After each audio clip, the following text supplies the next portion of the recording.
مسلم میں جو گھوڑوں کے دموں والی حدیث ہے وہ دو الگ الگ ہے. جی میرے بھائی یہ پرانی باتیں, پرانے بہانے ہو گیا آپ کے, آپ میری اس کے اوپر ویڈیو دیکھ لیں. گھوڑوں کے دموں والی حدیث دونوں علیحدہ علیحدہ نہیں ہے, چاروں حدیثیں کٹی ہیں اور ان کے اوپر باب ہے اکٹھا کہ سلام پھیرتے وقت ہاتھ اٹھانے کی ممانعت. وہ چاروں حدیثیں ایک چیپٹر میں اکٹھی ہیں اور اس کے اوپر باب دیکھ لیں.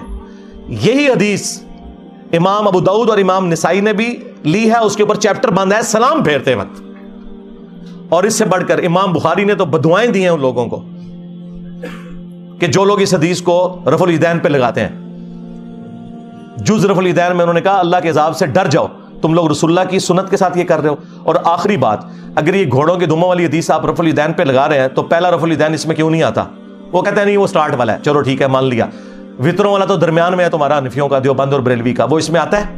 اور عید کا ہائے اج تے تسی بھی رفع الیدین کرو گے. ہاں حنفیوں کو نا عید سے ایک رات پہلے ٹیکسٹ میسج پھینک دیا کریں کہ کل تم اور تمہارے سارے بزرگان دین شریر گھوڑوں کی دموں کی طرح رفع الیدین کریں گے.